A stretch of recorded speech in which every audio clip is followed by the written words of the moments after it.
देवी सर्वभूतेषु मातृरूपेण संस्थिता। नमस्तस्यै नमस्तस्यै नमस्तस्यै नमो नमः। प्रणाम सभी को। शारदीय नवरात्रि के इस पावन अवसर पर हिटे टिबेट्स परिवार और सुबह की तरफ से आप सभी को हार्दिक शुभकामनाएं। आज विक्रम संवत 2081 की अश्विनी मास शुक्ल पक्ष की चतुर्थी तिथि है और नवरात्रों का 5वां दिन है। इसी दिन माता आदिशक्ति के स्कंद माता रूप की पूजा की जाती है। भगवान स्कंद, जो कि कार्तिकेय के नाम से जाने जाते हैं, उनके माता होने के कारण माँ दुर्गा के इस 5वें स्वरूप को स्कंद माता के नाम से भी जाना जाता है। माँ के विग्रह में भगवान स्कंद बालक के रूप में उनके गोदी में बैठे हुए होते हैं। स्कंद मातृ स्वरूपिणी देवी की 4 भुजाएं हैं। एक भुजा से वो भगवान स्कंद को अपनी गोद में पकड़े हुए हैं और एक भुजा अभय मुद्रा में है। अन्य 2 भुजाओं में माता कमल पुष्प धारण किए हुए हैं। उनका वर्ण शुभ्र है और वो कमल पर विराजमान है। इसी कारण उन्हें पद्मासना भी कहा जाता है। माता के वाहन के रूप में सिंह को दर्शाया गया है। सिंहासनगता नित्यं पद्माश्रितकरद्वया शुभदास्तु सदा देवी स्कंदमाता यशस्विनी। स्कंद माता का यह रूप एक माँ की ममता, धैर्य और निस्वार्थ भाव का प्रतीक है। माता के इस स्वरूप का वर्णन स्कंद पुराण के काशी खंड में किया गया है।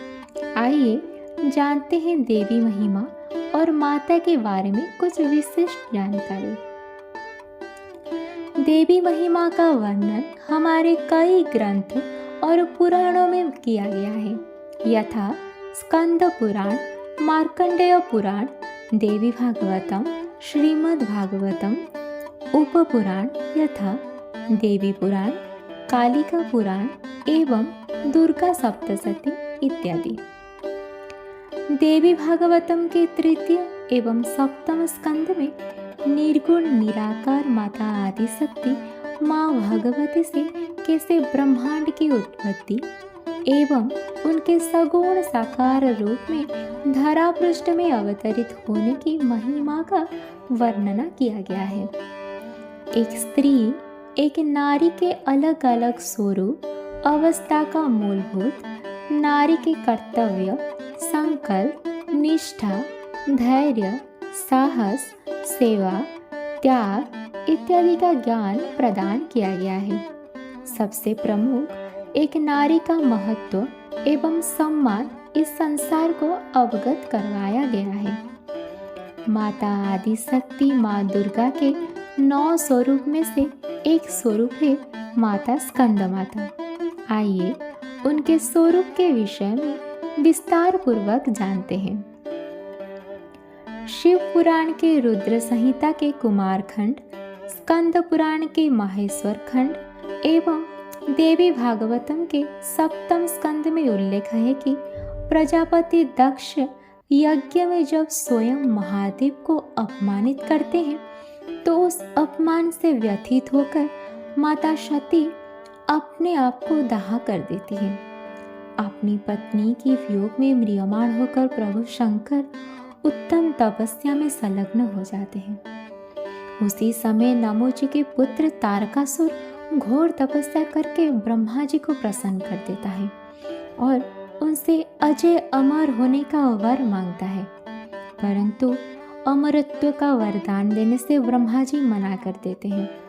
तो तारकासुर केवल अजय होने का वर मांगता है। तब ब्रह्मा जी कहते हैं कि तू अजय तो होगा, कोई संशय नहीं है, परंतु तुम्हें केवल शिव जी के पुत्र ही मार सकते हैं। यह सुनकर तारकासुर अत्यंत प्रसन्न होता है, क्योंकि वह इस भ्रम में रहता है कि पत्नी वियोगी शिव जी तो तपस्यारत है, उनके द्वारा संतान प्राप्ति तो संभव ही नहीं है। वरदान पाकर वो देवलोक पर आक्रमण कर देता है और चारों ओर हाहाकार मचा देता है। देवताओं और तारकासुर के मध्य युद्ध कई वर्षों तक चलता रहता है। इन भीषण युद्ध से व्यथित होकर सभी देवतागण ब्रह्मा जी की शरण लेते हैं।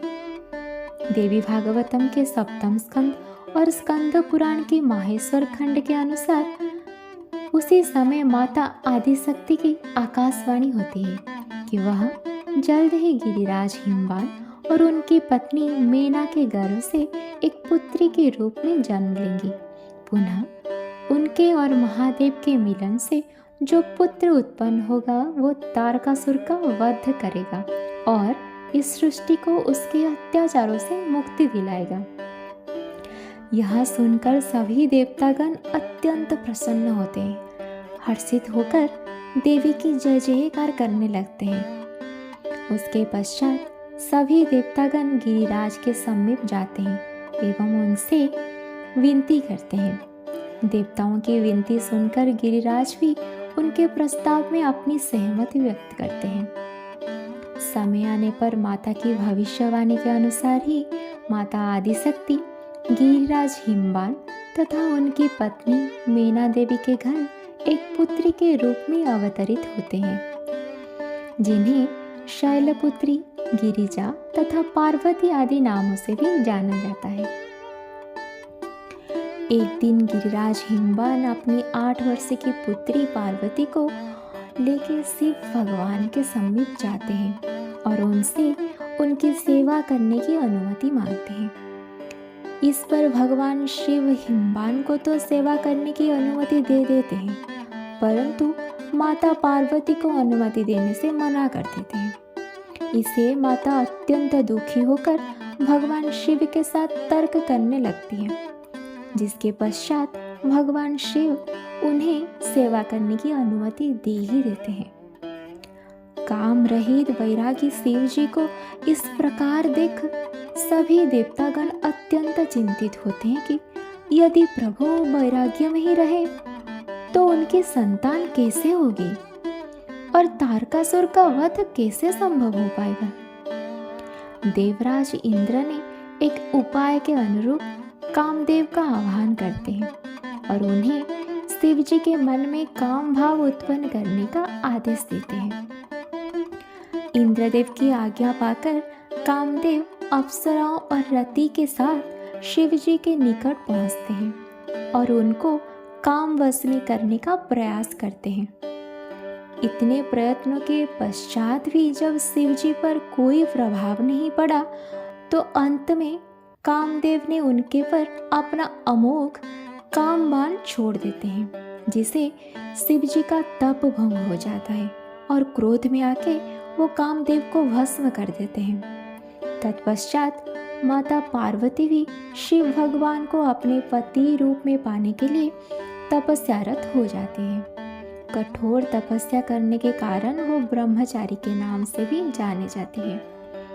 सहस्र वर्षों की तपस्या के पश्चात माता ब्रह्मचारिणी शिव जी को प्रसन्न कर देते हैं। कुछ समय पश्चात उन दोनों का विवाह अत्यंत धूमधाम से संपन्न होता है।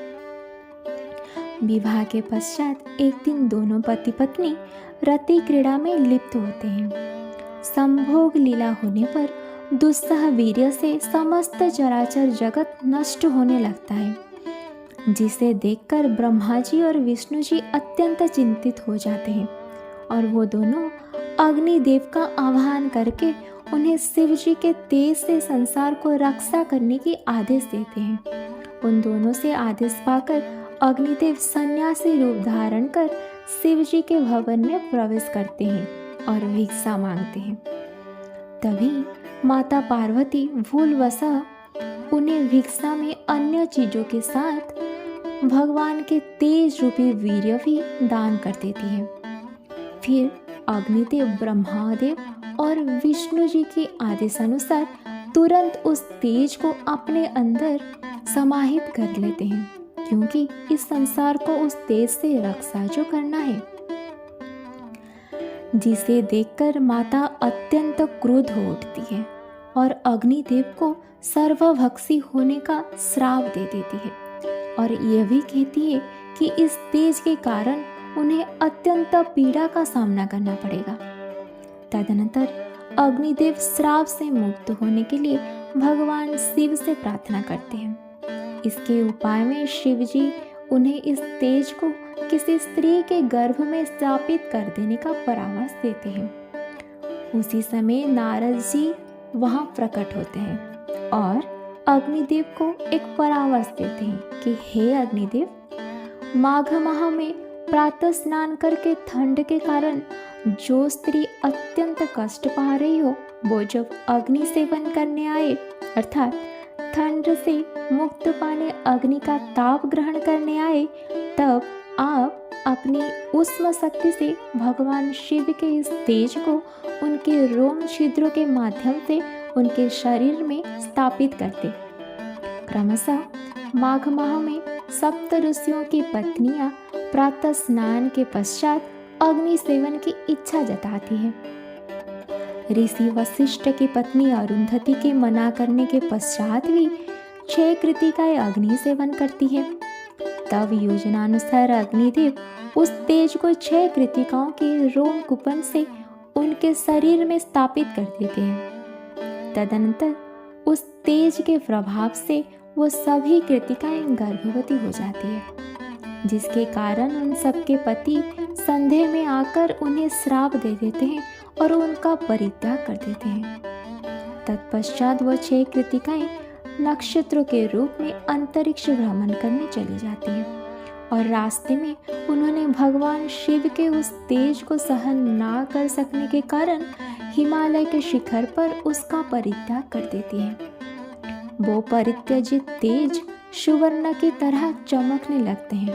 फिर वो एक तेजस्वी बीज में परिवर्तित होकर गंगा में वितरित होने लगते हैं। माँ गंगा एक माँ की तरह उस बीज को सवर्णा नामक झील में ले जाती है, जहाँ पर माता पार्वती ने उस बीज को धारण करके गर्भवती होती है। फिर कुछ महीने पश्चात उस बीज माता पार्वती के गर्भ से 6 शीश वाले एक पुत्र के रूप में जन्म लेते हैं और वो स्कंद के नाम से जाने जाते हैं। कृतिकाओं द्वारा उन्हें गर्भ में धारण किए जाने के हेतु उनका नाम कार्तिकेय होता है और आगे चलकर इन्हीं भगवान स्कंद के हाथों तारकासुर का वध होता है। तेजस्वी वीर्यवान स्कंद के माता होने के कारण माता आदिशक्ति को स्कंद माता के नाम से जाना जाता है। नवरात्रि के 5वें दिवस में स्कंद माता के साथ साथ उनके पुत्र बालक स्कंद भी पूजे जाते हैं। जैसे कि हम प्रथम 4 दिन से सुनते आए हैं कि माता शैलपुत्री से लेके माता कुष्मांडा तक का स्वरूप एक नारी के बाल्यकाल से लेके गर्भधारण तक का यात्रा को दर्शाता है, वैसे ही स्कंद माता के इस स्वरूप एक माँ की यात्रा को दर्शाता है। कैसे वो अत्यंत पीड़ा से के संतान को गर्भ में धारण करती है, जन्म देती है और कैसे एक ममतामयी माँ बनकर संतान का लालन पालन करती है। माँ की यह स्वरूप हमें एकाग्र रहना सिखाता है, साथ ही साथ यह सिखाता है कि जीवन खुद ही अच्छे और बुरे के बीच का एक संग्राम है। हम खुद अपने सेनापति हैं और इस जीवन को सफल और निर्भीक होकर चलाना है। माता स्कंद माता की उपासना से भक्त की समस्त इच्छाएं पूरी हो जाती है। इस मृत्यु लोक में ही उसे परम शांति और सुख का अनुभव होने लगता है। सौरमंडल की अधिष्ठात्री देवी होने के कारण इनका उपासक अलौकिक तेज एवं क्रांति से संपन्न हो जाते हैं। अतः हमें एकाग्र भाव से मन को पवित्र रखकर माँ की शरण में आने का प्रयत्न करना चाहिए। इस घोर भवसागर के दुखों से मुक्ति पाकर मोक्ष का मार्ग सुलभ बनाने का इससे उत्तम उपाय नहीं है। और यह भी सीखने को मिलता है कि इस धरा पृष्ठ और प्रकृति भी हमारी माँ ही है। हमारे लालन पालन में प्रकृति भी महत्वपूर्ण भूमिका निभाती है। स्कंद माता के एकमात्र मंदिर वाराणसी में है। कहा जाता है कि विवाहित दंपति माता के पूजा आराधना करने से उनको संतान प्राप्ति होती है और सुख समृद्धि भी प्राप्ति होती है। तो ये रहा स्कंद माता के विषय में कुछ विशेष जानकारी। उस आदि शक्ति माँ भगवती के इस स्कंद माता स्वरूप को कोटि कोटि नमन। आशा कि आप सभी को माँ की इस स्वरूप की कथा पसंद आई होगी और कुछ अच्छा सीखने को भी मिला होगा। यदि आप सबको माता के विषय में कोई भी प्रश्न हो तो कमेंट सेक्शन में अपना अपना प्रश्न पूछ सकते हैं। हम सब नारी शक्ति आपके सारे प्रश्नों के उत्तर देने का पूरे प्रयास करेंगे। आसंता कल आप सभी को माता कात्यायनी की कथा सुनने को मिलेगा। आशा की माता की कथा सुनने आप सब जरूर आएंगे और उम्मीद भी है कि आप सब इस कथा को अपने परिवार और सखा सहोदर के साथ भी शेयर कर रहे होंगे। अंत में इतना कहूँगी, इस पवित्र नवरात्रि के नए आगमन के साथ आप सबके जीवन में नई उम्मीद और सफलता आए, यही हमारी प्रार्थना है। धन्यवाद सभी को। शुभ नवरात्रि। जय माता दी।